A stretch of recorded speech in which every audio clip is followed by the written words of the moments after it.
Morning, everyone. Right, we have a quorum, so we can get underway. So, welcome to this additional council meeting, and welcome to councillors, staff members, media might be attending, sure. We'll also have a welcome to anyone who is viewing via the live stream. So just to get things underway, but just ask, we've got a late agenda item with just one of the reports on time. So I'm just going to ask the governance advisor just to read out the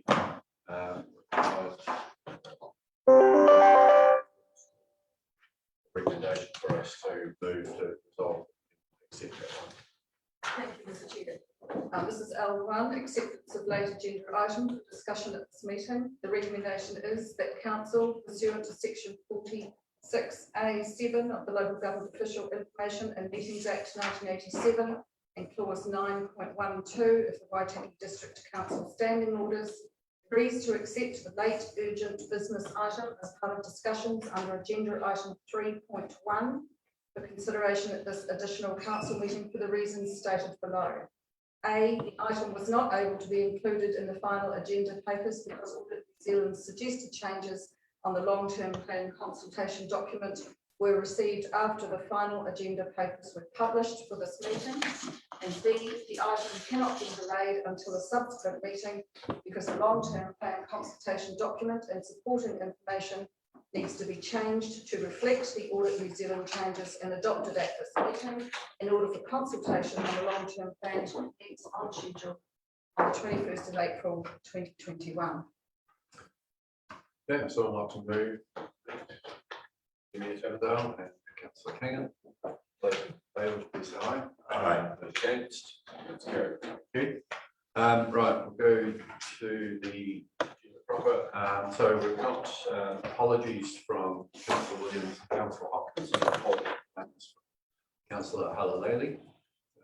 So I think the Councillor Hopkins is apology for lateness. Okay.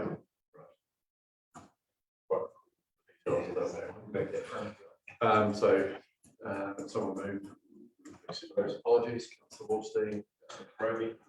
Thank you. Those in favour, please say aye. Aye. Those against, that's carried. Do we have any declaration of interest?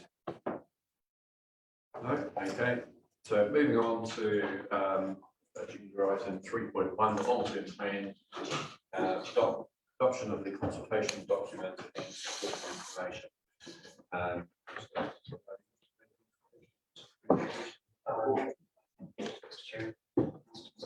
Let's go, Mr. Hone. Thank you, Mayor Kircher. So you've also been circulated the audit opinion on the consultation document. So I'll make some comments about the report itself, the information, and then on the audit opinion. Mr. Searle may wish to add anything further. The information attached to the report and the supplementary report is the latest version of the consultation document and the supporting information that is required under the Local Government Act to be provided as part of the consultation process. All of this has been reviewed by audit, and it is on this information that they have formed their audit opinion. It is important to note that all of this information is draft. That we're about sort of started the engagement process, and now we'll start the formal consultation process.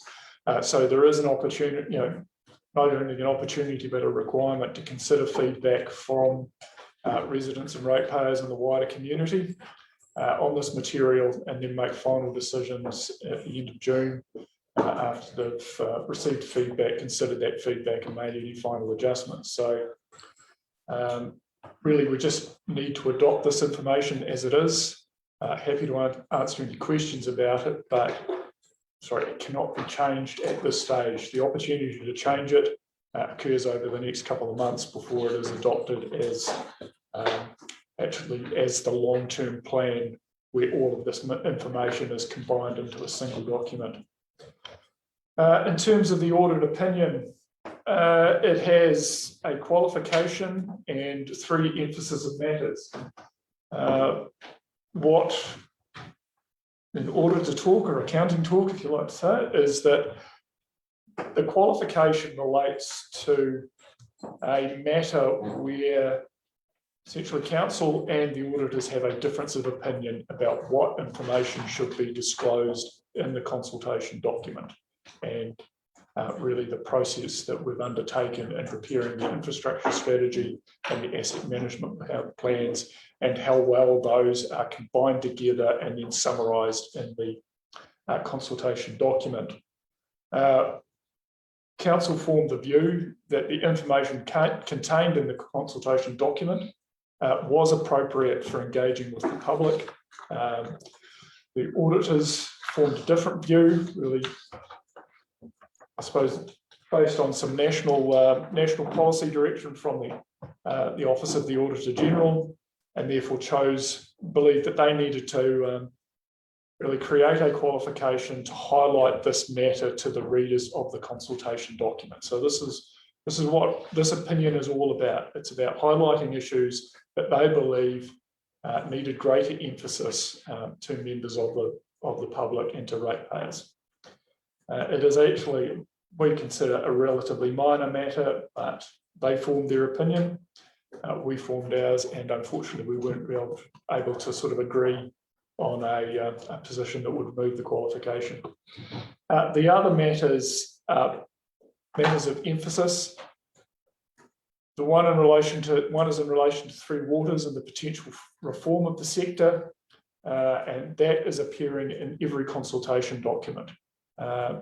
Really, the sector and the Auditor General agreed on a position given the nature of the proposed reforms, and that position was that we prepare the consultation document as though no reforms were going to take place.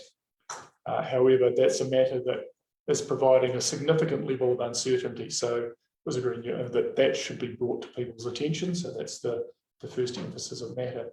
And the others are really in relation to, again, information into how we approach the renewal and how we come up with these items in relation to infrastructure assets. So again, we believe that council has taken an appropriate position and has undertaken a good level of work.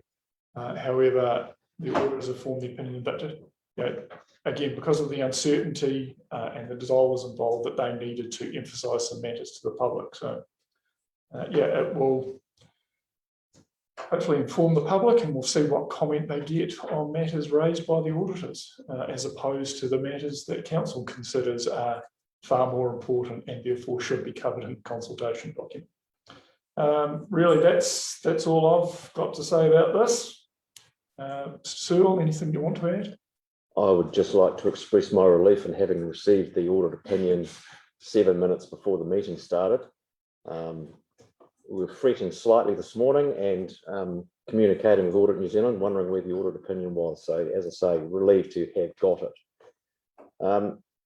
I do apologise for having put the supplementary paper in this morning, but as explained before, by the time I had put the original paper into the agenda, the CD had been to the Office of the Auditor General, and then a day later it went to review committee, and between me doing my initial paper and the one today, several changes had to be incorporated. So hence my supplementary paper and pointing out what those changes were. So it's just a matter of process, and unfortunately the timing was what it was. So on that point, that's probably all. So just for clarification, for then watching this meeting, the blank paper completely replaces the other one? Yes, it does. Yep.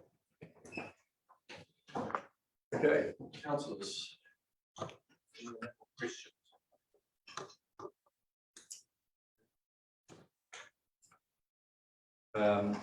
Right, we're going to look at the let's go through those initial changes first of all, just so that we are clear on what they are. Do you want to just talk us through those changes? So do you want to go down to page 5 of the agenda? Yes. So on page 5, you'll see that I have included the word minor. We initially had that word in at a previous council meeting. It was suggested we take it out because we didn't want to have that emphasis, but Audit New Zealand basically says we need that emphasis because if the changes are more than minor, then we were faced with significant audit work. So we agreed with Audit New Zealand that they were minor and we would include that word. That's good. I think just in defence of what we wanted to do was, you know, we didn't want to assume they were minor. Audit told us they are minor. So yeah. So down to page 5, Audit New Zealand wanted us to make a distinction in the questions we're asking between the open questions we're asking and the last 2 questions about the indoor sports centre and the rates of affordability, where we have a number of options for the reader to choose and where we have expressed our preferred option. So the reason that Audit New Zealand have done this is that it is a requirement under the local government legislation that where you have a significant project with a significant spend, that we must give options for the reader to choose. And as I said before, signal our preference. So it's just really splitting up those 6 questions into 4 open questions and the 2 where we're asking specific questions. Comment? No, all good. All good. Just a reminder, just use the page report page. So down to page 7 in the agenda.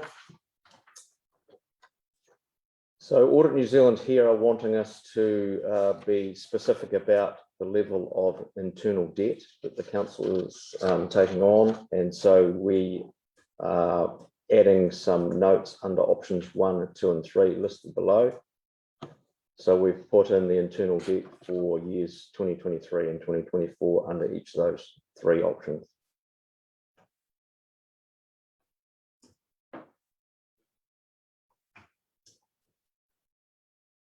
Down to page 8 of the agenda, Audit New Zealand wanted us to include some what-if disclosures in our CD. So what if the project didn't go ahead? What if the project come in at more than 24 million? So we've added that text.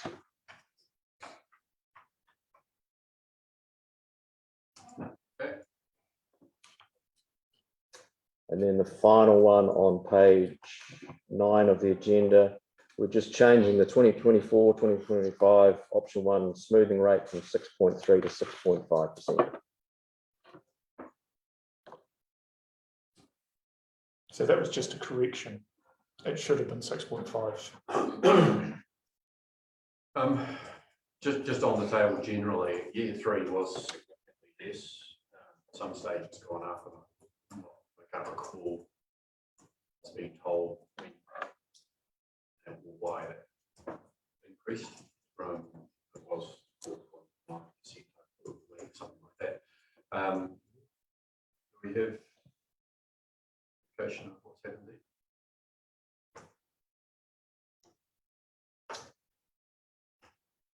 there?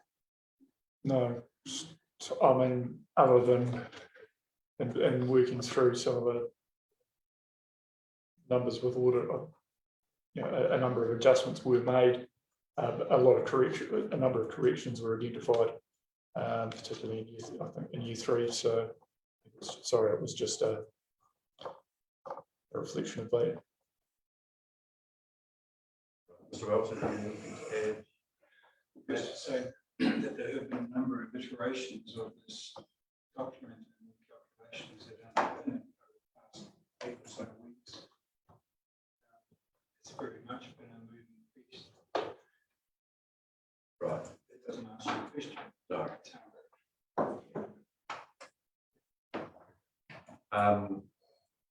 It would be good to get a better understanding. Yeah, I'll certainly provide that information to the team. Yep. was in the additional council meeting agenda on the 6th of April, that saying year 3 was 4.1%, about any smooth. So, Yes. okay. Right, moving on to next. So the attachments, the forecast financial statements.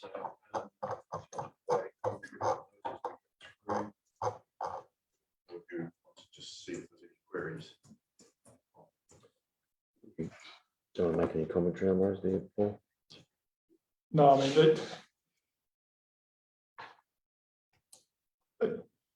I think they provide limited value at this stage of the process, because they are going to change and evolve, but it is just a requirement that they are available as supporting information during the process. But no, I've got no real additional commentary on them. I don't wish to highlight any one particular item.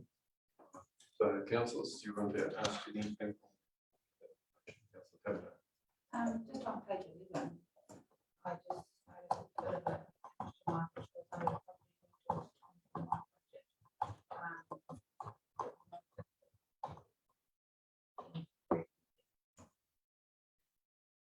So the 2021 annual plan did not have the full analysis that audit required us to prepare for the 2020 annual report. So following on from that, that further analysis has been included in these financial reports. Because there is no specific plan in the 2021 annual plan for those numbers appearing in these reports, we are not allowed to adapt or adjust the 2021 figures on the annual plan numbers to accommodate those changes. So hence that they must be recorded as E&A. But it doesn't mean that those numbers aren't there, they're just incorporated within other numbers. right, so they're not listed on that. Sure, No, that was an initial point of dispute with the auditors. To us, it seemed far more sensible to actually provide the information, but their position was, no, you published essentially this information this way in the annual plan, and that's the way it must be repeated in these documents. Yeah. Moving on from that, any other questions on those financials? Okay, so moving on to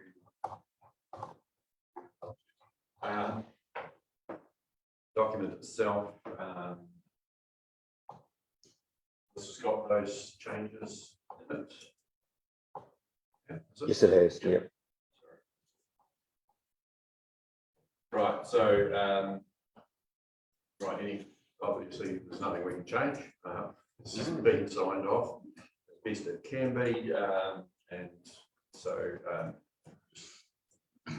yeah, still see if there's anyone has any comments that they want to make.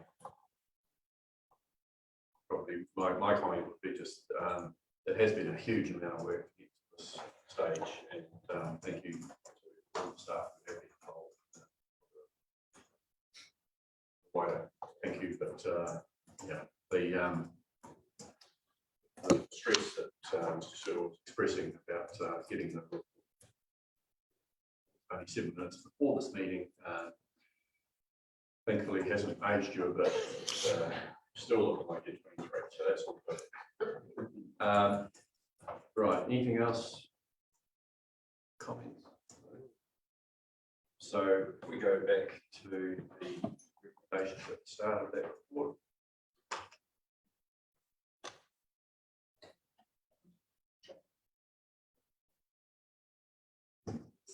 So we're all of recommendations on page 3 of the late report. They are all that we have to move today.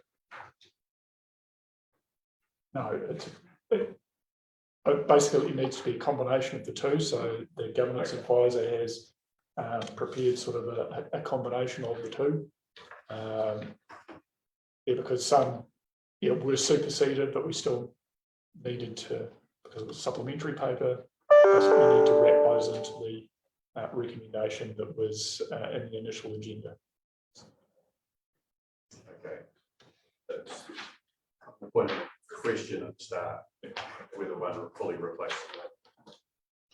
And Mr. Chair, this one that I've distributed to everybody, the proposed recommendations for today's council meeting, you will see that items 2 and 3 are bolded and italicised. They are the ones that were recommended to be changed in the late report. So this is the new set of recommendations in the original one with those recommended changes from the late report. So this is the combined set. Chair, I may, I'll move recommendations 1 through 4 on this proposed set of amended recommendations here in front of us.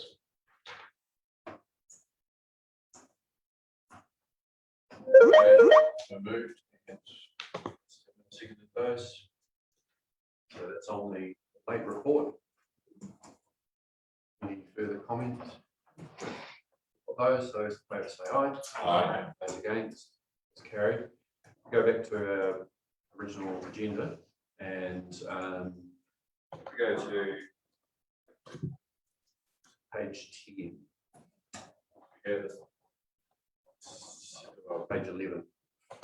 We have a series of attachments there. Make sure that we don't see if there's anything in there, people have any questions about queries. So Mr. Hope, do you want to comment on the rest of those attachments? Yeah, I think why we sort of highlighted the financial statements as they are essentially new information. All the other items have been presented through workshops or previous council meetings. The same comments apply. These are all drafts and will evolve really as we work through the feedback and consideration of that feedback. So they are all available and all can be commented on as part of the consultation process. I think that's one of the key messages to the community. We've got some specific questions we're asking, but there's a whole lot of other information, obviously, in the 10 years of budgeting that we've got here. It is underpinned by a lot of these strategies and supporting information, and people do need to feel that they can comment on any of the activities that council is doing. So, having said that, is there anything anyone else wants to add or ask questions on?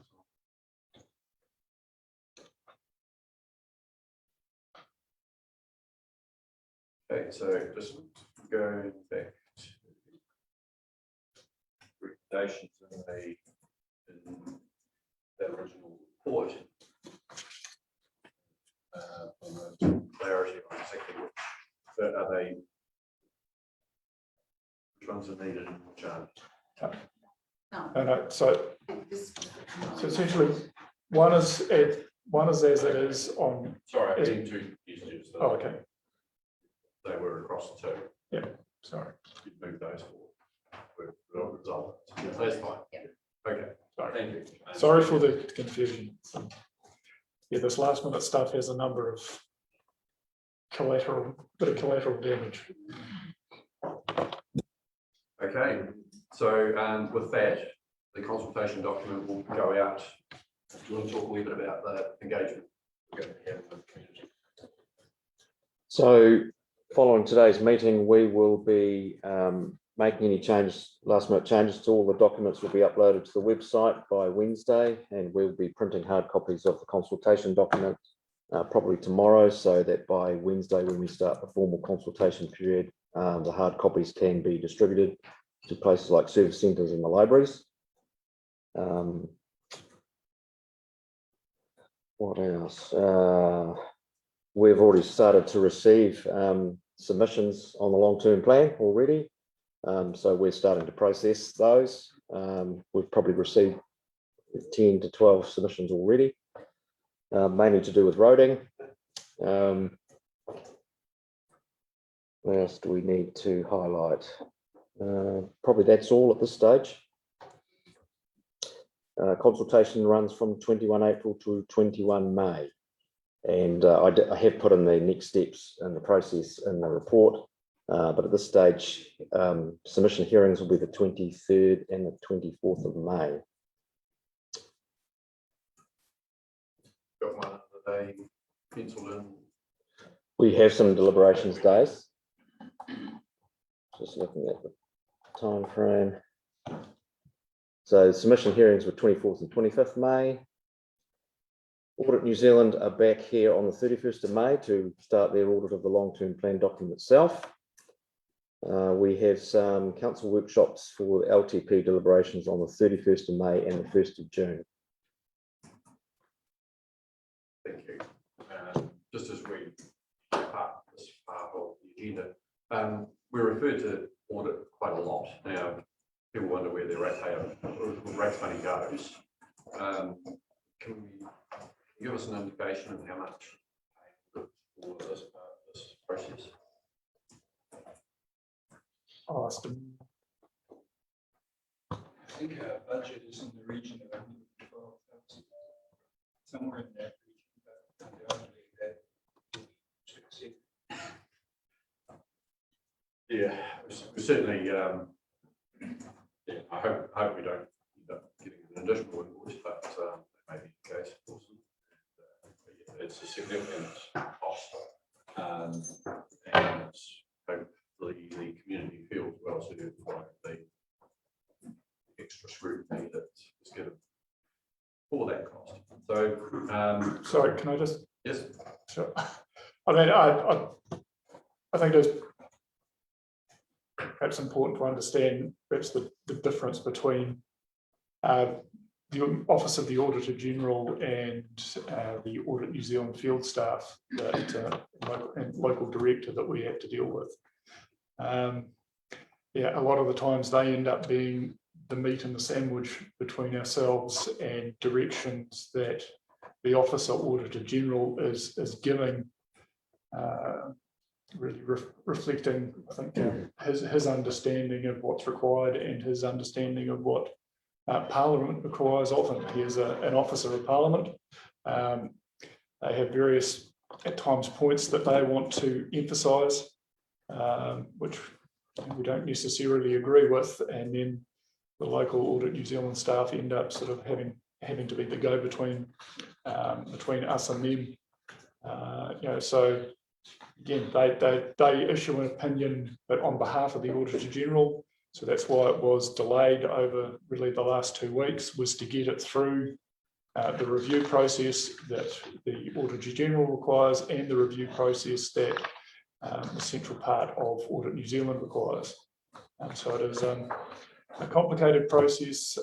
We, I have to say, we appreciate that the Audit New Zealand staff have put in a lot of work with us to get this document through. You know, they sort of got put on the back foot, much like we did with the delays in getting the audit report, annual report through, and the very fluid environment that these are being prepared in. So, yeah, it is an expensive exercise. Yeah, the driver of it sits somewhere other than Audit New Zealand. I know, certainly it wasn't a criticism. No. The reality is that we have to go through processes which are far more stringent than a private company would go through. Yep. And we end up having to pay the cost of that.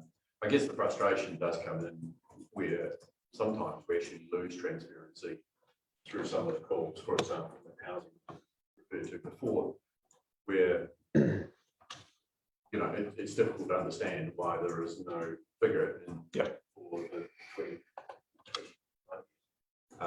So it's just those, you know, that side of it probably is sort of, we wonder where some of the raw come from. But no, as far as the service goes, it's comprehensive, it's expensive. it's like anything we do, it's questioning the value that we actually get. So with that, we'll leave that behind and we will move on to the next report. 2 on page 182. So, I'd like to introduce this one.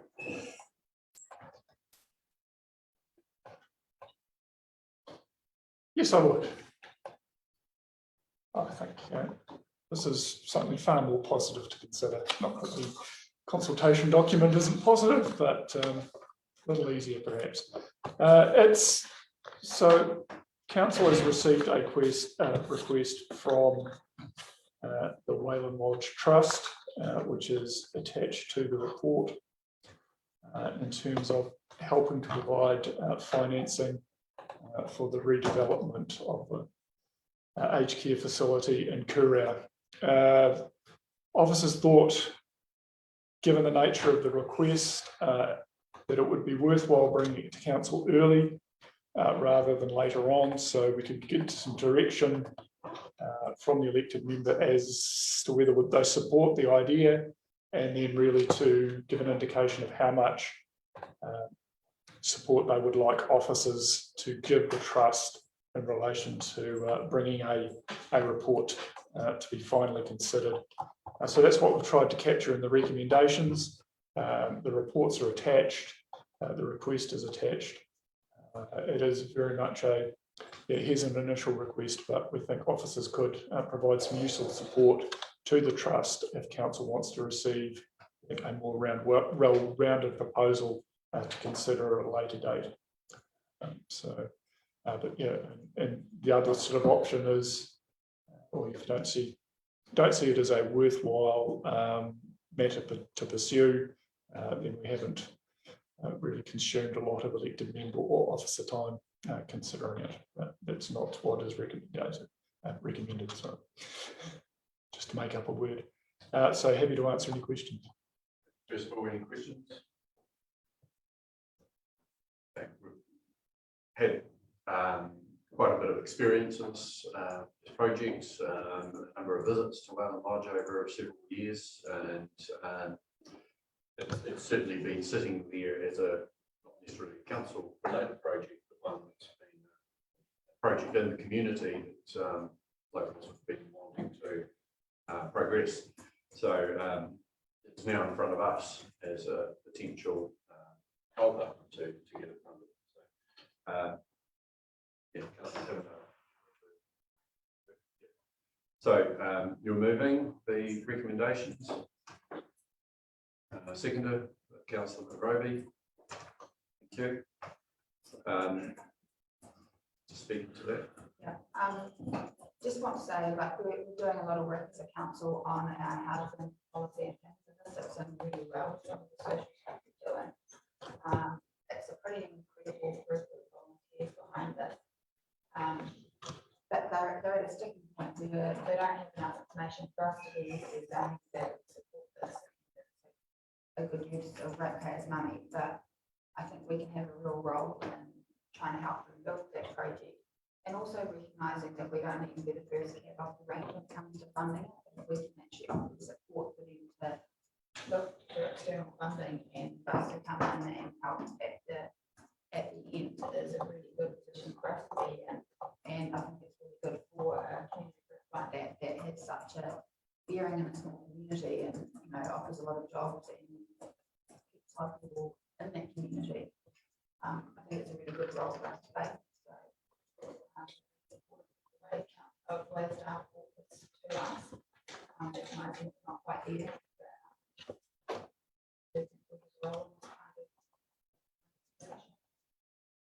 And Councillor McRoby. Yeah, thank you. Yeah, I agree with Mel. I think we do, and we do have to play a role in this project. The only comment I would make is under the conclusion, where it says here both parties have got limited capacity, and it will be difficult to undertake this work in the immediate future. So if we want a timely response, we perhaps need to hire a third party to help us do it. I think, given what we've got on our plate and what Wayland Lodge trust doesn't have the ability to do, we might have to consider that. So I don't think we can wait a long time for this. There is more work to be done, as the recommendation suggested, but I think timeliness is important if we want to try and prevent the building costs from increasing any further from now, and they will. They absolutely will. So I think there is timeliness because of that. Thank you. Yeah, well, I mean, we'll certainly try and resource it internally, but I just thought it was important to raise that point that we'll find a funding source for it. It shouldn't be a significant piece of work. It's just something to give it a good bump, so it doesn't sit around for a long time. Councillor Wolseley? Yeah, thank you, Nick. Yeah, just following up on Councillor Brody's comments, I actually wondered, because they limited capacity of the trust, whether they could be provided with some information or assistance from Interpretive Village staff who have got administration staff up there skilled in rest home administration and planning. So maybe someone they could perhaps come under the wing of the or be assisted by the Interpretive Village to some degree.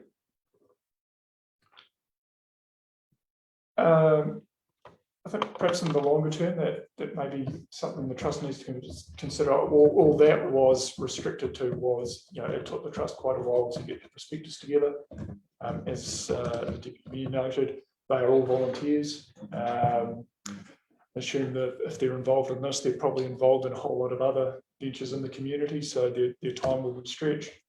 So it was just more in the space of the developing the proposal. I think we were a third party provide, but obviously we have a pretty close relationship with Observatory Village, and if there's some point where we think they can provide some expertise, I'm sure they'll be happy to provide a little bit of advice or further information. Okay, any further speakers? That's okay. I support it too.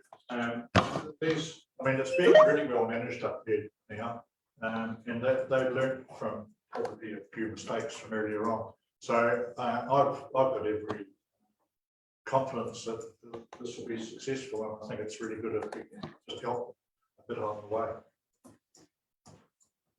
Okay. No one else? I shall put it then. Basically, we'll expect another report in due course with more detail. So those in favour, please say aye. Aye. Those against? It's carried. Thank you for that. And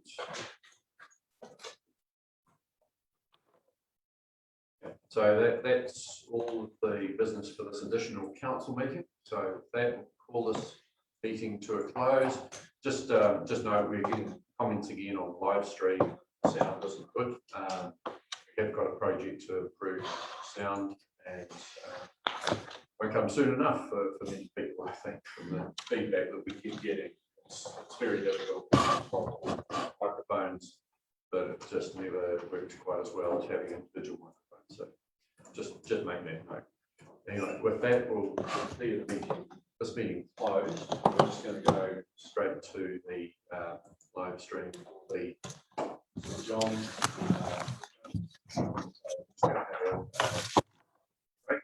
And then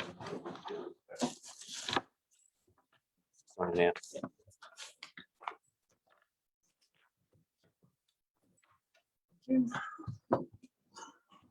okay, make that Cheers, Paul.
Okay, so welcome back. We've closed off our last meeting. We're now going to reconvene the hearings and deliberations that we were holding last week for the St John application to lease part of Awamoa Park. So we'll move on to that. We've got some additional information which has been supplied. Some of the submissions that some submitters gave verbally, got the copies of that in the new information, along with some more legal advice and so on that councillors have asked for. So, Mr. Hope, would you like to? No, leave the room. Mr. Hope, would you like to speak to the extra information? Go through the detail, or Mrs. Van der Steeg? Probably better if Mrs. Van der Steeg does it. I mean, it's really just when the hearing was adjourned, there were a number of, as the Mayor noted, a number of requests for additional information. We believe that has all been provided now, including a little bit of further feedback and information supplied by St John's, who didn't speak at the hearing, but we're in attendance, so really heard the questions that the elected members posed and have tried to answer that wherever possible. But yeah, I think Victoria, perhaps if you have any further information. I'm not sure if I've actually got any more to add, at least the specific questions relating to the attachments and information. Thanks.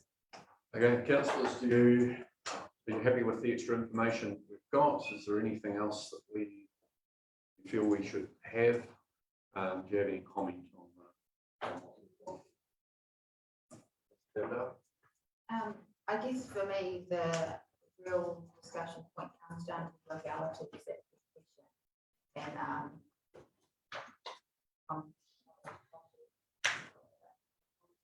And a lot of information here that shows us what we need to know, but it's quite hard to discern. Obviously not the right people. Yeah, it does feel a little bit like it could be sort of quite challenging to explain to someone. Yeah, and I think it's, as Mrs. Julius highlighted in the hearing, the ownership, well, really the legal status and ownership of almost anything known as a reserve can get complicated very quickly, especially if it was essentially vested with council more than 150 years ago. But council has engaged, I think, appropriate professional advice. Mr. Abercrombie has basically the highest qualification possible that is recognised by LINS, and also got some direct legal opinion on it. So I believe councillors can have faith in the advice that has been provided by the professionals that it has engaged.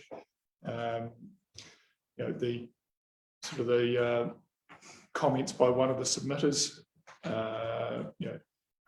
certainly may have been advised by LINS of something, but when it was researched, it was found that what the verbal advice he was given was not matched by the actions that LINS had actually taken. So the comment that the status had been updated by essentially an officer at LINS without any further involvement of affected third parties was proved to be incorrect, and that the status was as council was advised at the start of the hearing. So that was probably the biggest surprise with for elected members and for officers, but that has now been resolved and clarified.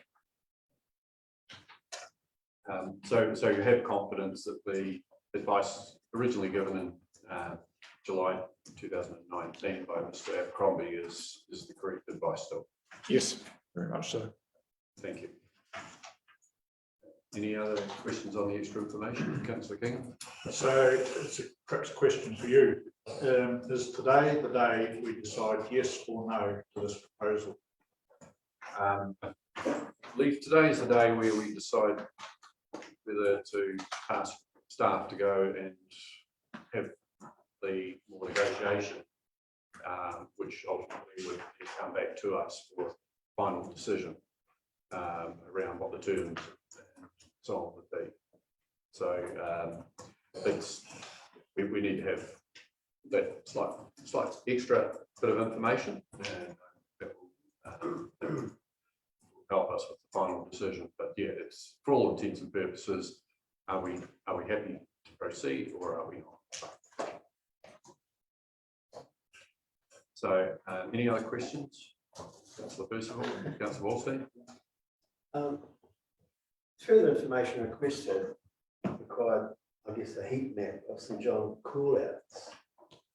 Now, if the response to that, the information pertinent to that, is what is contained in Fig 2, page 103 of our report. I can't see how that's an indication of St John's vehicles movements, because it's triage. It's not. My reading is wrong, or I'm not seeing the right information that's been sent. But I couldn't find what I would call a description of a heat map. That is only response to emergency and life at risk incidents. Am I interpreting this? It is there. Scrolling through 100 pages. So if you look in their presentations,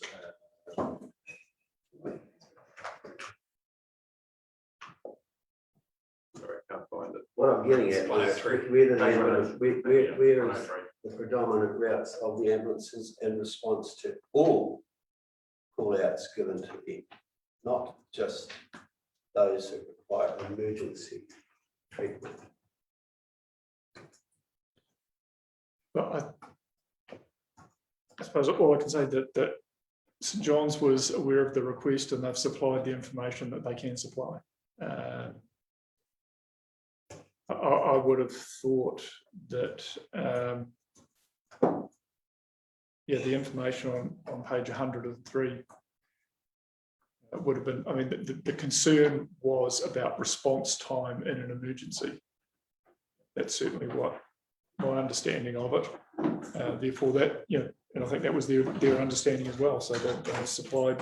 I think the request was more for where the dominant traffic of the ambulances is, not just where they're responding to, but the movements that they make are events just for transferring patients back to the hospital, etc., and transfers to the lead.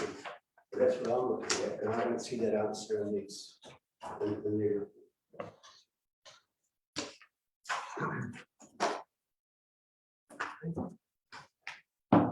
So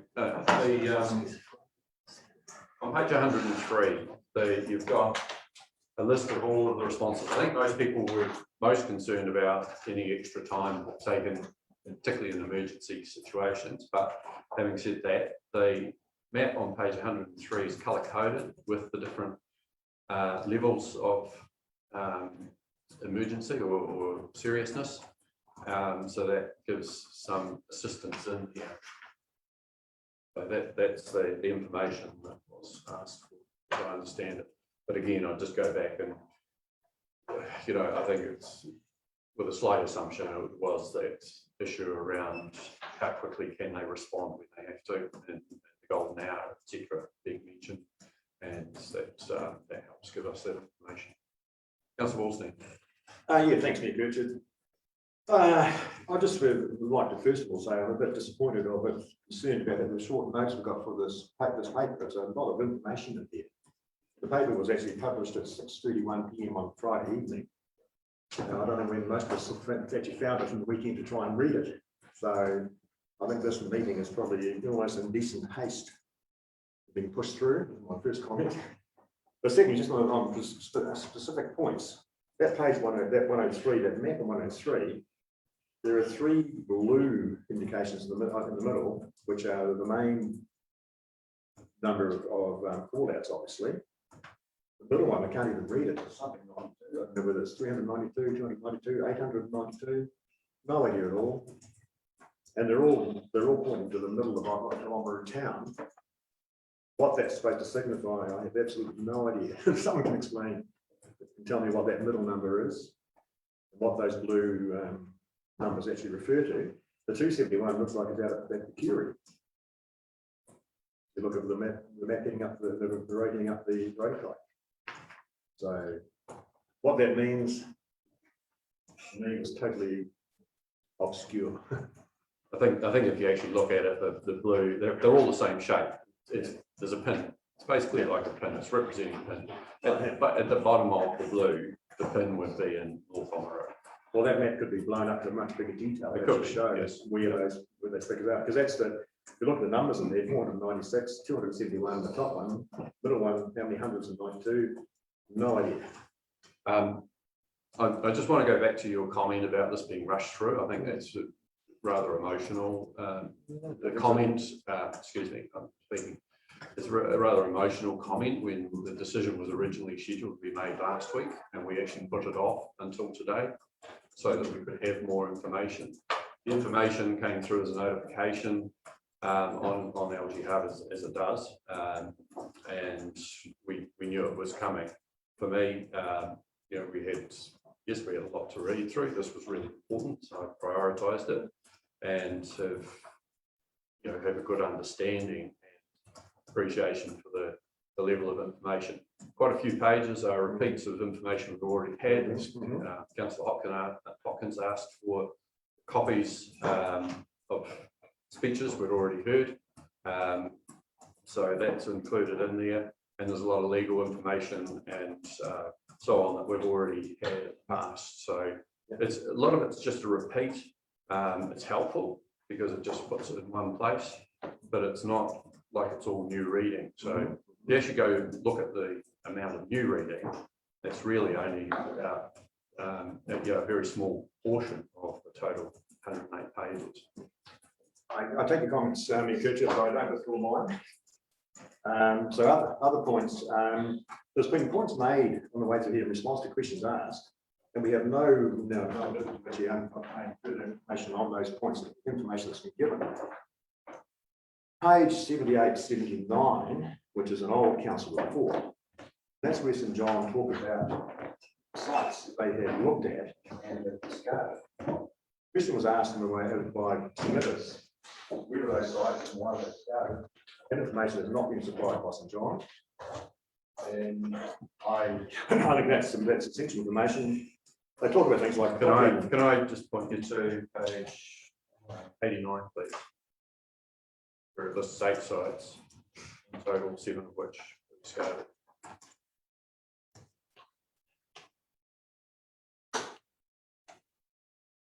Yeah, well, trying to read information there without.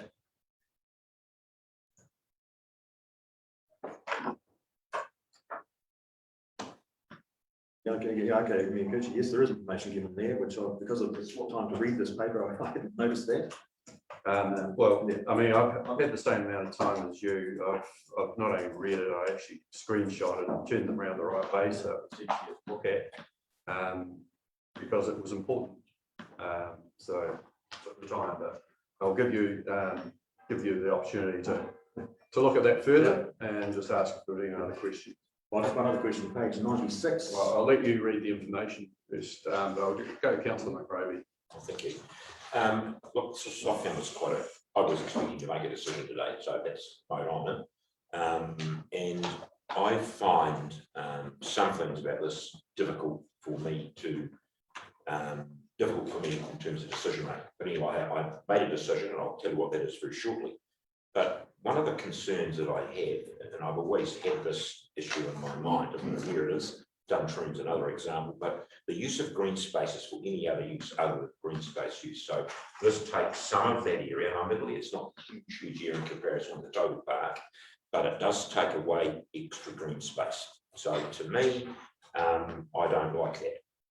I believe in collaboration of the emergency services, and this is a standalone operation with St John's being there and other. Councillor, we're just on questions at the moment. Okay, well, I won't ask my questions, I'll make my statement. No, you can ask questions. No, I've got these little statements that I've made to support my decision. So, Right. okay, I'll quiet for a moment. No, good, right. Right, councillor Wolstein, you had another question. Yeah, I did, thank you, just on page 96, which is a report or a letter, not a report, it's a letter from NZTA. And they say, we understand the proposal is to have 2 accesses onto State Highway from the proposed site for emergency vehicles. One of them is to be opposite Queen's Crescent. And I think also, John, my knowledge, there's been no more than one access shown. So I'd be interested to know where the second access onto the main state highway is going to be.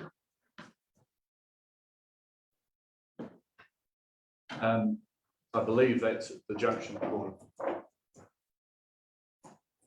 Existing access junction point. So the idea being, got an emergency exit, which would be a new one, and then they've got the other exit entrance, which would be for non-emergencies and for returning. Yes, they keep it showing returning vehicles to go there, Almar Road, First Street, to go in that direction. And that load returning to the station. He had submissions from people on the side as to their objection to that direction, with the sirens maybe going, lights flashing. So again, the emergency exit from the station was the new access point. Yep. But everything else, so they wouldn't be using sirens going via Perth Street. They would either be non-emergency, where they don't use sirens, or they would be vehicles returning to base. I'd just like that clarified, I said, John, as to what their plans were. Yeah, it does. Sorry, councillor, it does show on one of the diagrams. On, I think it's page 98, which gives an indication how those flow. Where it might be. It's page 98, shows us trying to return from hospital. And, responses. So that was where I was, to a page it was, where I was taking my comments from.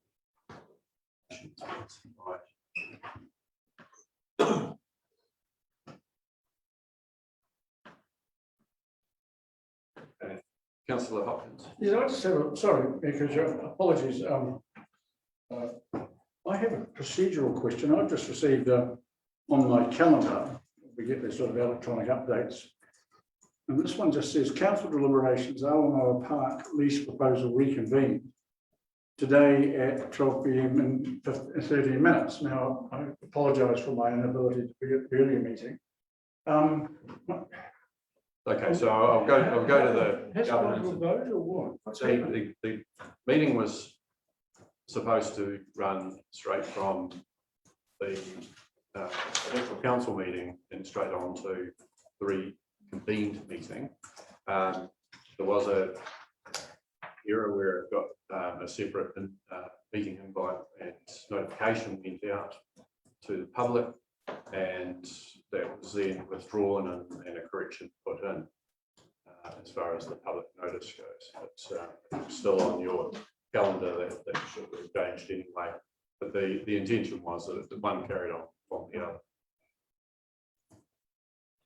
So I'll just ask the government advisor just to comment on when the correction was put in, put online.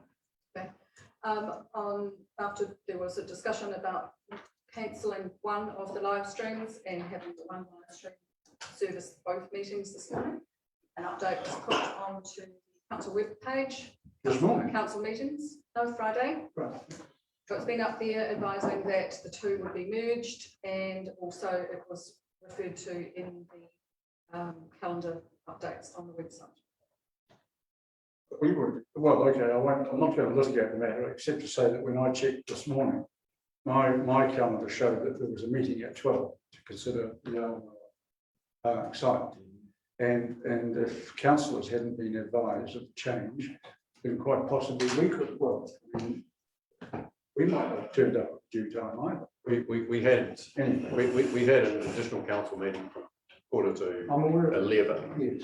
which all councillors were expected to be at if possible, Well, and I'm- with people turning up, if they couldn't be there then, turning up along the way. Exactly, and I explained to you last So- week that that would be the case Yeah. with me. So there wasn't a reference to you don't need to be here till 12, so it was a matter of being here when you could be here. So yeah, I would have hoped that any diligent councillor would have been turning up as quickly as they could. And indeed, So I know you are a diligent councillor. I do. But I'm more concerned, my anxiety is that the public may feel we have not done what we said to them we would do. I'm just posing the question, might it be prudent to wait until 12? The issue is we've got, I wanted to make sure that we had plenty of time to discuss this thoroughly, that we weren't rushing it through. As Councillor Wolstein's already accused us of, that we had a decent amount of time to discuss it, and by making sure that we used whatever time was available until the end, because we then have, as councillors know, we have a meetings in Waimati, Kenzie District Council, which we need to get to it as well. So it was trying to actually give the topic as much discussion time as possible, make sure we did a thorough job and not a half job. So that's the reasoning. It is live streamed, so if anyone wants to see any detail, they can do that at any time. They won't miss out on any of the action, so to speak. But that's the change was made and notified on Friday, so they were fully aware of that.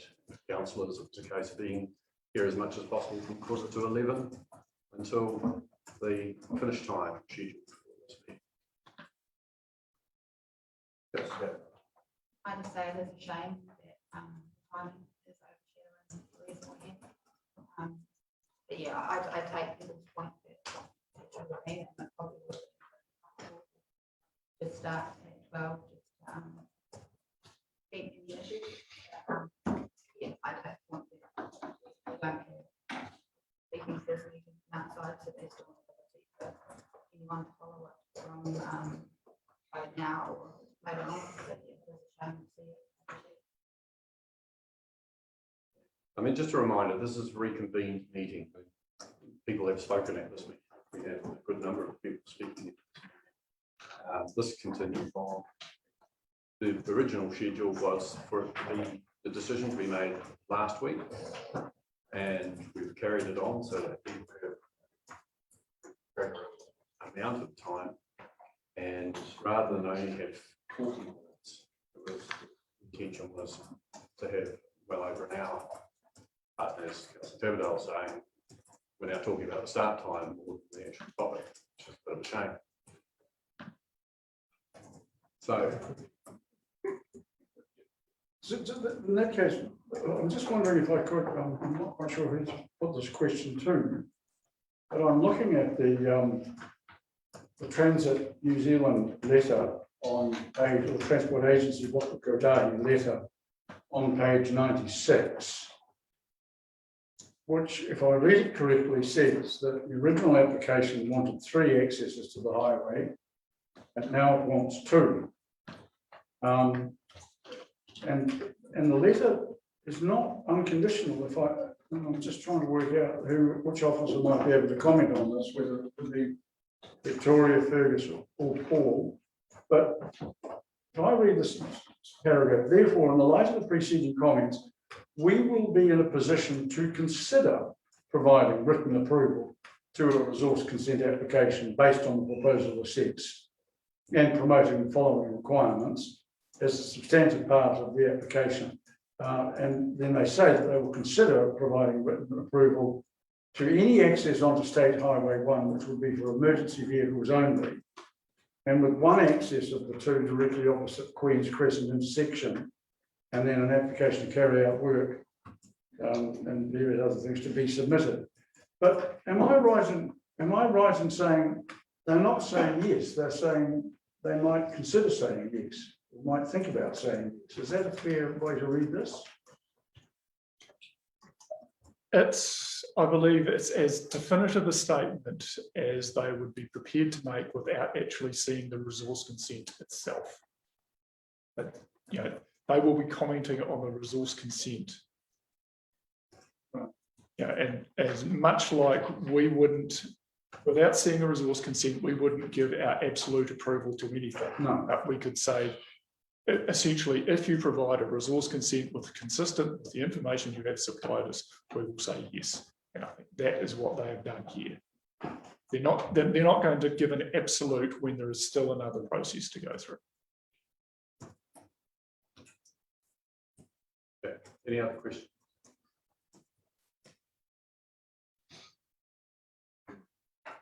Okay. Oh, sorry, yes, Mr. Abercrombie's not here, but I noticed that he says that he checked with, this is on page 72.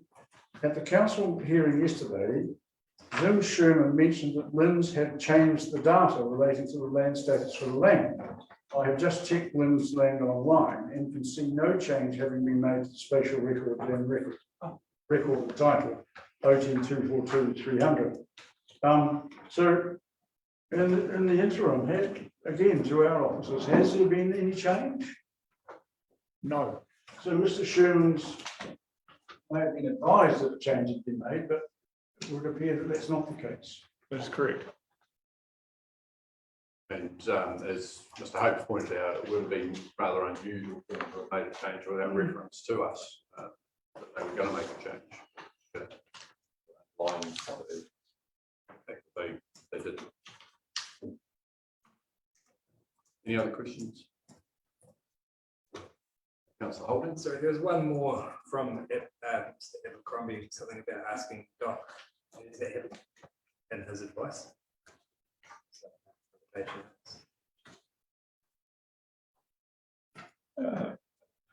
Yeah, I think that matter was probably just Doc's position was reasonably clear, essentially that if it's not a reserve, then it's not a concern of theirs, but it would be prudent to sort of, you know, take as conservative position as possible, which is what council has done. Just in terms of the process. Okay, Councillor Wilson. Yeah, I'd just like to ask a question. Page 78 was a paper put up by council earlier. That's on page 8. Gives the alternative sites for a empty station, then paragraph below states Awamoa identifies a potential location during engagement with Protect District Council in 2017-18. I'd like to learn how Awamoa Park became identified during engagement with Protect District Council. Because at the time it was thought to be a reserve, so how would it even arisen to be considered? Julius has any I mean, they're not stating that it's come from us. There was discussions around the Rana Park, whether that opened their thinking to reserves or parks generally. I don't know. Yeah, I recall those discussions on Rana Park. So I can only imagine that didn't come from me, didn't come from Renee. Not sure anyone else putting their hand up, it's come from me. So it's something that Interesting. build off themselves. Okay, councillors will ready to test the mood with a motion, so. Just ask, Tim now, do you want to move something? Recommend number 1 and 2 as stand. And after consideration of this information,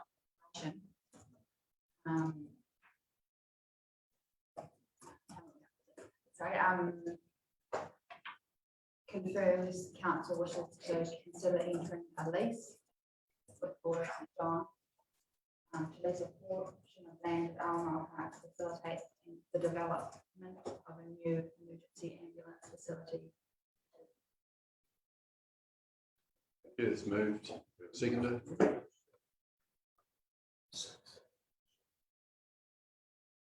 I'll second that. The only change, Mel, is that one word. So basically I'm saying that we, the direction we're writing is that we will consider leasing and supply officers with the direction to consider leasing. And then there is the development. So how, just clarification, how would 3 read? After consideration of submissions and additional information, council confirms that it gives officers direction, council confirms that it wishes to consider entering a lease with the Order of St John to lease. To consider. Have you got? After consideration of the submissions and additional information, confirms that council wishes to consider entering a lease with the Order of St John to lease a portion of land at Awamoa Park to facilitate the development of a new ambulance facility at a future council meeting. Right. So the intention there, just to make that clear, is that gives officers the ability to have a negotiation with St John to talk about terms, and then that would come back ultimately to council. Yes. Yep. Councillor Taylor. So just to speak to this, I've sat on this all weekend. I've really struggled with this decision, to be honest. It's not been a simple one. I go right back to when we started this discussion.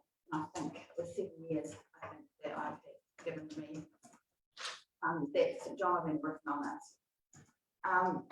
My first thought is I actually don't want to send them back to the drawing board. I think we're working with a group that's got a huge number of volunteers and they've put a huge amount into this.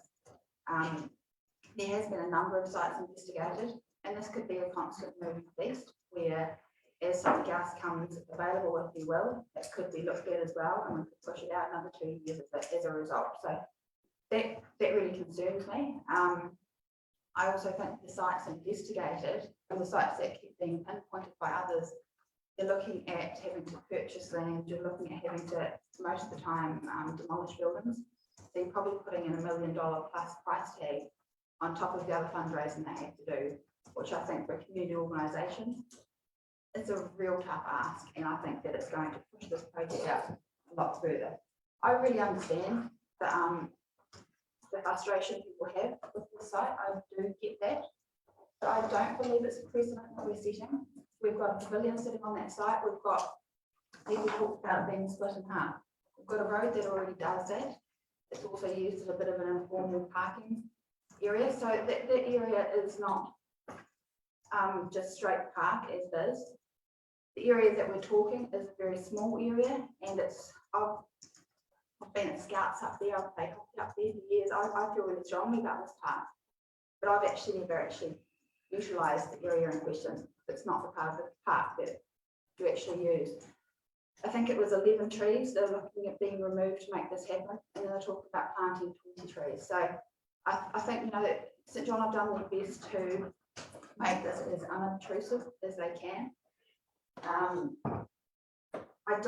I don't believe in the precedent idea. I think that these kind of things, that every decision we make based on the merits of what we've got in front of us, and that if anything else came to Awamoa Park, there would be a huge public process around that, and whoever was on council at that time would take it on its merits.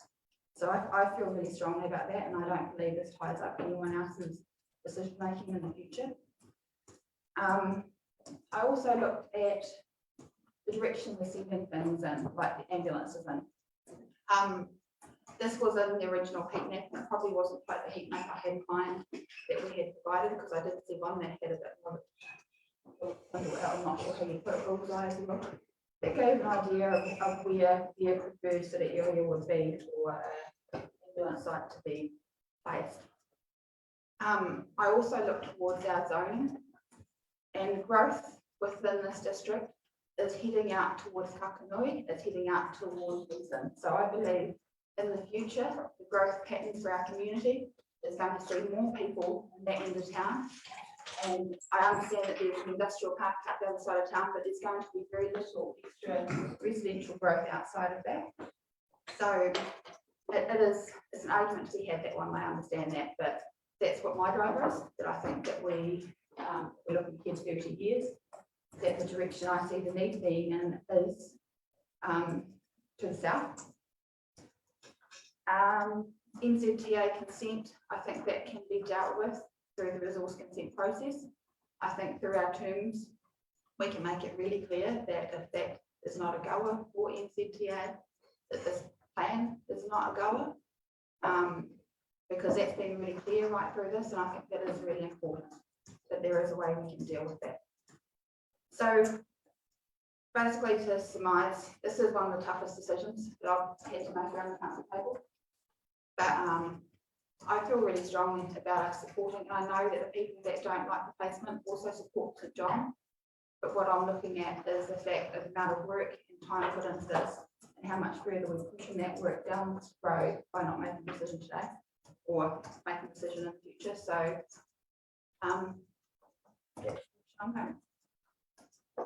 Thank you, Councillor Tavendale. Just speaking in support of the motion, like a lot of people have said, I'm also very supportive of St John and what they do. That in itself is not a reason to necessarily give up any green space. The reality is this does not set a precedent. Have advice on that. Does not set a precedent. Anything else will have to go through a process, and that is as it should be. There's the old saying, we don't create any more green, not creating any more green space. Well, we actually are, as we develop further. We are opening more spaces, we're creating more recreational opportunities. We have facilities that we're heavily investing in, like the Elsa Ocean Cycle Trail, playgrounds and new subdivisions. We're doing a lot of work to more recreational opportunities for people. With the planting that's being proposed of specimen trees, planting more trees and being taken out, that the screening work is, I think, is very good. Looking at Allison's impressions, that will be up to St John to make sure they deliver on that promise. So that I don't think it has any or very minimal visual effect on the entrance into Oamaru. When you look at that on one side, look at Queen Reserve on the other side, I think probably the signs on both parks would probably be more noticeable.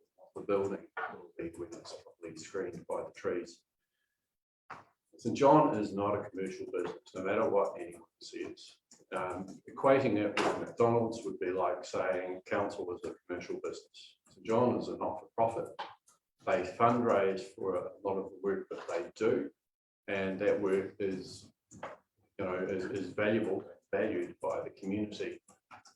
Adding another $1 million plus of costs for some of the other sites that have been considered, whether that's the capital expenditure to buy and demolish houses or whatever on existing sites, or to adapt and lease the Mitre 10 building. The costs just create an extra burden that has to be fundraised by a group of very dedicated volunteers who we actually want out there actually helping save lives and helping our community, not just be spending all their time fundraising. They do a lot of work around fundraising already. They have the charity shop. They make the most of the opportunities they do get. They are valued by the people who do requests to them. To put another threshold of fundraising on top of what they're already doing, I think would be just, yeah, it would be very unfair. All in all, I think the site that's being proposed probably wouldn't be the ideal one, as if I could wave a magic wand and say you can have any site you wish, but it is the one that best suits. And when people talk about, well, it should be located next to the hospital, why? They have very few calls, emergency calls, to go next door to the hospital. They do pickups and take people to need and so on, but they're not emergency calls. If there's an emergency, the helicopter gets called in. It doesn't matter that they're up the road a little bit, just as the same, it doesn't matter with their current positioning that they're not located with the hospital. Located next to the fire station has been raised. That, you know, I don't see a lot of benefit. There is some mutual sharing of maybe some spaces, maybe a little bit of infrastructure, but again, I'd actually struggle Fens to see if Fens would say that they've got the spare space to do. So the ideas of co-location and so on are all very well, but they don't actually hold a lot of water when you look into them. And as for the safety issues of getting onto the main road from that point, I'm pretty sure if I was travelling up that road and I saw an ambulance waiting to get out on the road with a light flashing, I would be slowing down. And I think most people wouldn't be that ignorant that they wouldn't do that as well. You know, it is common sense, and that's the way people would react. As far as I would be believing our community would be. So for those reasons, and probably a few I've missed, I do support the proposal. I don't want St John to have to go back to the drawing board. I think it's a good proposal, it's a good building, it's going to deliver what we need, where we need it. The ability to get to emergencies, whether they're south or north, is going to be better and safer than the current site, which is absolutely dangerous when you consider them trying to get across 4 lanes of traffic with people stopping perhaps on green lights, but people on the lane next to them not even seeing there's a reason to stop and going straight through. It's just current status quo is not acceptable. This is a good solution. Thank you. Do we have any other speakers? Councillor McRory. Thank you. I jumped the gun earlier and I apologise for that. As I said, the preservation of green spaces to me is crucial. And I related that back to another situation in Trim as well. Despite the comments here about collaboration of emergency services, I think as we look more into the future, there will need to be collaboration.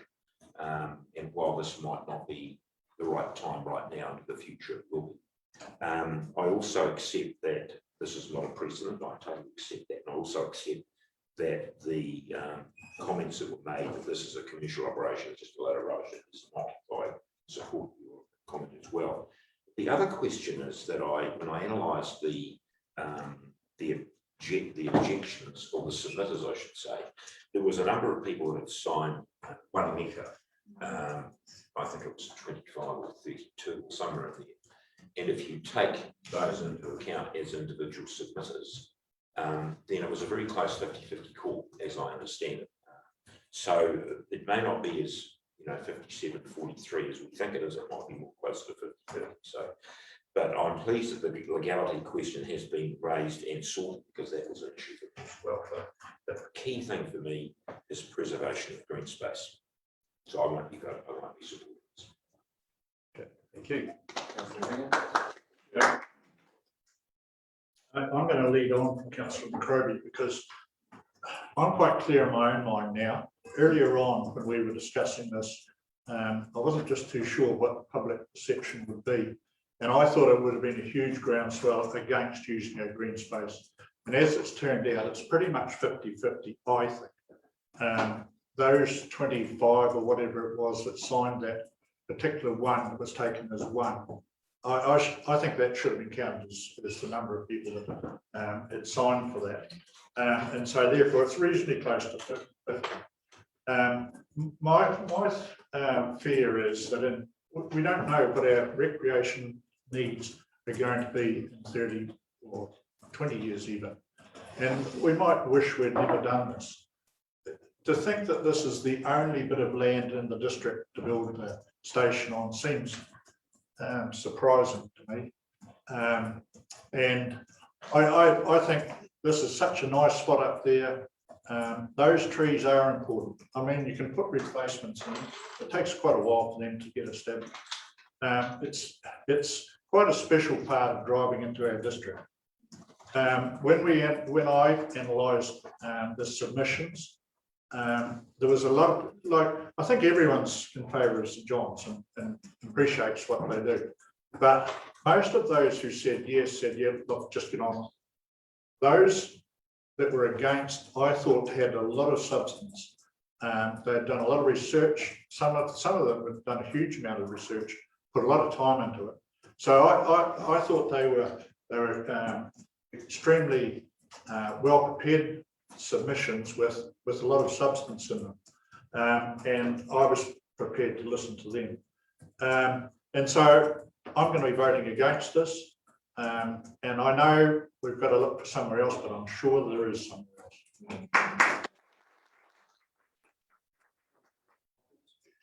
else. Thank you, Richard.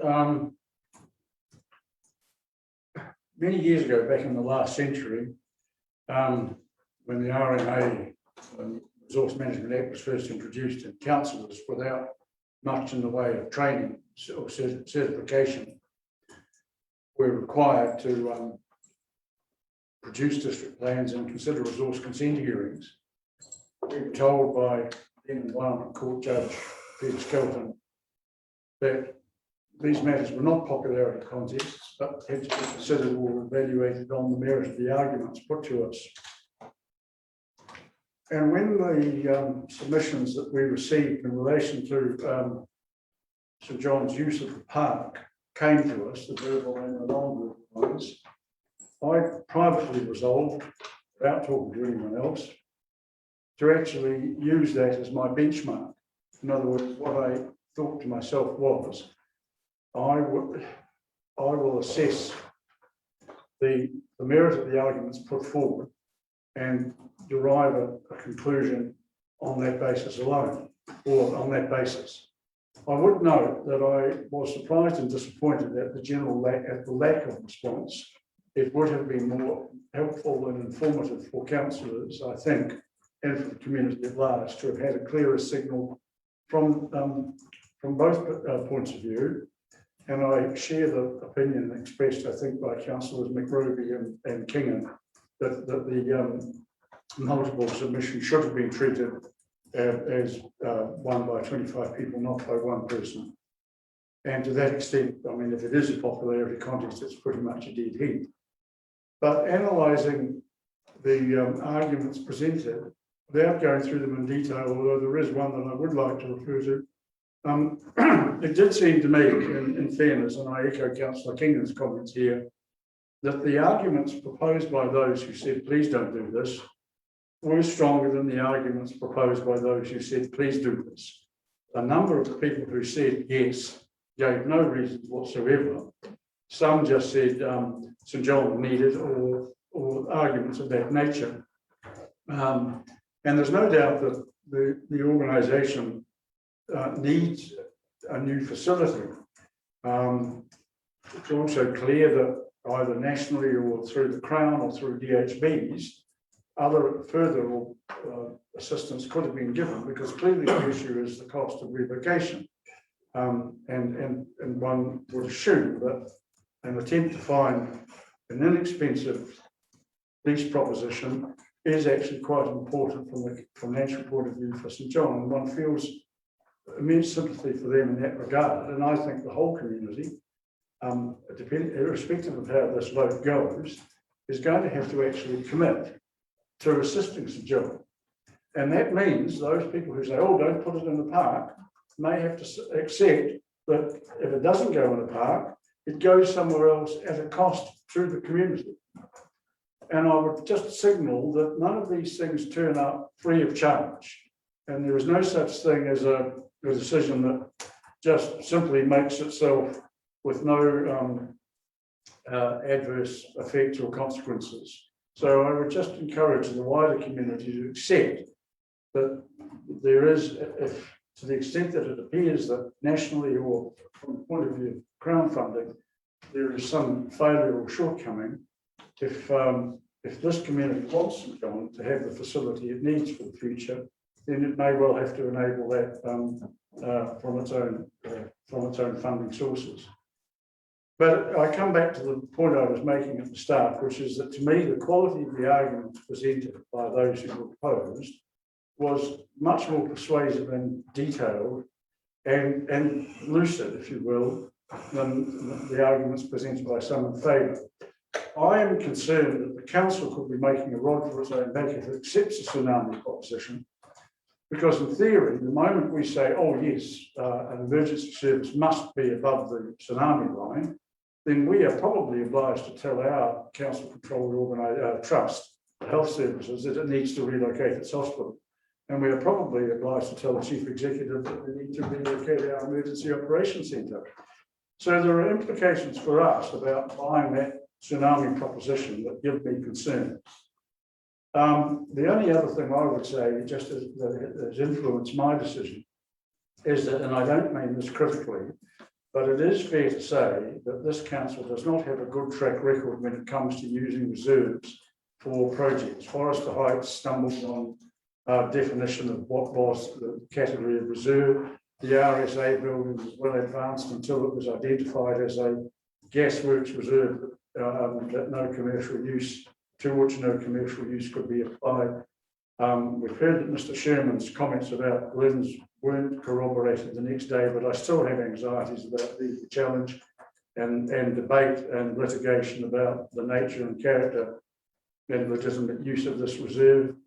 If it was to be used, I would personally like to see a facility perhaps incorporating the current pavilion, because there is one building there which cannot be deemed to be a particularly attractive architectural structure. Might be enhanced if it were kind of modified and extended, but for the proposal in front of us, the reasons I've given, I, along with Councillor McBurby and Councillor Kingham, will be voting against this recommendation.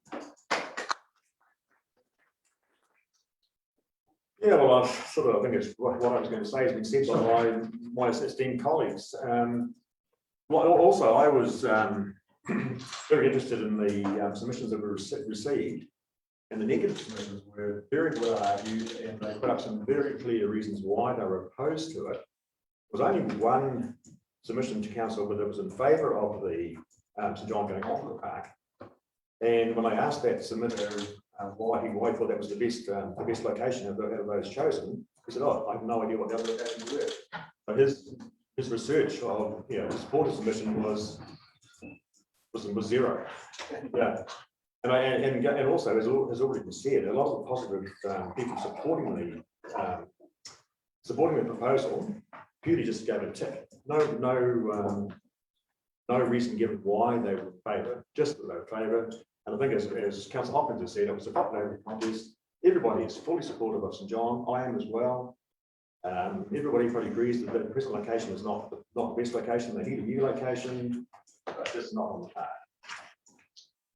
Point that was raised about the cost, but of course, if St John are moving, they be able to sell the based in Cockett Street, which would provide some funding to relocate elsewhere, which may enable to sell one property and buy another property to rebuild on. So I just, I don't want to go through all it's considered already, but I support the comments made by Councillor Groby, Councillor Cannon, Councillor Hopkins, and I also will be voting against the proposal.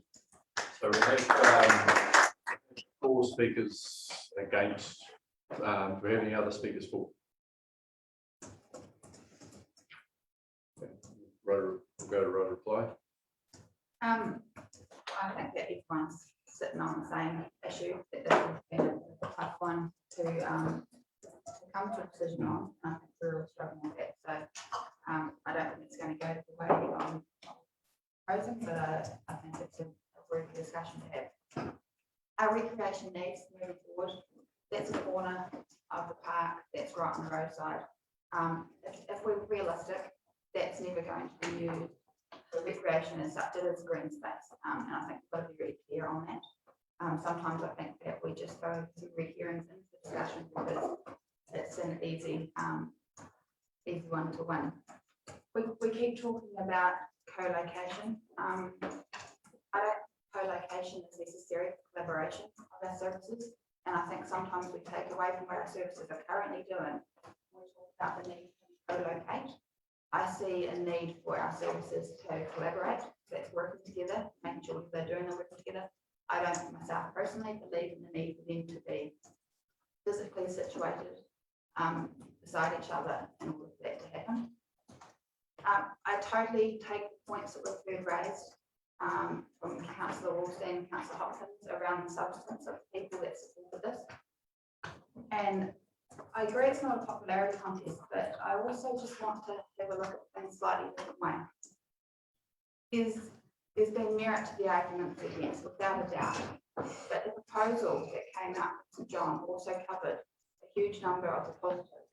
So there probably hasn't been a need for them to be relitigated and put across us again. So I think a lot of the arguments that were for the proposal were covered in the proposal, and people were saying, I support what's been said. So there was always going to be a stronger argument had to be put up for the negative. So I'm just putting that out there as a wee bit of a counterbalance to the fact that a lot of people in the support didn't explain that all that well, or didn't go into detail. Basically, they supported the arguments that had been put forward, and there was a lot of arguments put forward. I also think that a lot of names that came through on those submissions were names I haven't seen before, and I've been sitting on council now for 7.5 years, and sometimes you go, actually, this proposal brought up some people that we don't usually hear from, and I think that's really quite important, and we've got to be careful that we don't make, because they don't write a submission to match the council's way of thinking things, that we make their opinions even less valid. So in my view, that's here it's still set as being really uncomfortable, because I did also struggle with the fact that a lot of the people that were against the proposal did give us a lot more information than that. The tsunami discussion, I think, is a bit of a red herring as well. I know myself that when St John first came and spoke to us, it was probably brushed over once, and it certainly wasn't a big part of their argument for us moving to that side. And I think that's been pushed as something to use against it. I think that's been pushed all of a sudden to sort of explain why it's a ridiculous concept, and I don't think that's actually a strong part myself of St John's proposal. The legality, I back our staff, and I think I've got the expertise, and I think they've gone externally to make sure they can back their expertise, and I do back them on that. And I appreciate them going back and actually searching through these things again. I think sometimes we actually have to be able to back our staff in that respect. Current pavilion, it is currently used by a group of scouts. I don't think that building is a valid option either. But again, I point to the fact that that is currently a building that is on the site that doesn't take away from the part of the aesthetics. The cost of the sale of the property, I think, is also, it's obviously been factored in to St John's costings around this whole project. So, you know, to say, okay, well, it might cost more, but they can sell their building. This project's built on that. So, you know, that's already been factored into the argument. So in order for this to actually happen, they still need to find that bit more in order to cost this project. So yeah, I accept, or I do understand the arguments, and I know this is going to be a tough one, but I just want to have councillors ponder some of those arguments that they put forward today, because I do think that they do have counter arguments, and I don't want to send St John back to the drawing board. I think that there's a lot of heart in this, and what concerns me about sending back to the drawing board, really hard to get volunteers, and to have the amount of uncertainty they'll have the ongoing project issue and this hide sitting over their heads for as long as they've all had. For me, it concerns me that they may struggle to find volunteers. I think having it in a more public site is actually fantastic because it elevates their I think in our district, and I think it makes it easier for them to actually find volunteers if people want to take that role on. So I think there's a lot built up in this, and I really do support what they're trying to do. With that, I'm going to put it, those in favour say aye. Aye. Those against? No. The motion's lost. So, see if there are any further motions. Councillor McRoby? Gee, I wonder, Mayor, I wonder if we could add to a new recommendation that council works closely with St John's to perhaps, thinking out loud as I say this, to locate or find another location. Obviously, try out about that. Sorry. So, you know, Councillor Tendo? Yeah, I think the word would be continues to work. See what? All right, been a lot of work that's gone into this. And it's appropriate, so. That council continues to work closely with St John to find another location that is suitable. Okay, any discussion? I'll second that. Councillor Tendo? Oh, sorry. So moved, McRory, seconded. So important. Okay. No, just curious. Those in favour, please say aye. Aye. Those against, it's carried. Thank you very much, councillors. Members of the public, thank you very much for those who made submissions, and thank you for the depth of those submissions. It's obviously been very convincing, so well done, and thank you for that. Apologies for the confusion in start time, but I think this is a topic which needed a good amount of time to discuss properly. We didn't want to be rushing it through, and that's why it carried on to today. It was, as you, I hope, have seen, this is not a decision that has been rushed through. It's been carefully thought out. We've had the information presented to us. We've accepted that in whatever way each of us has decided to. But thank you very much for that. To our representatives from St John, sorry for me that we haven't been able to sway the day, but that's the way democracy is. We do hope that you end up with a good facility and the right location as soon as possible. And the challenge is really to the community to step up and provide you with the extra funding that is going to probably be needed to put the building on a location that's going to be acceptable to the whole community. So as we challenge back to everyone who values St John that didn't want the option.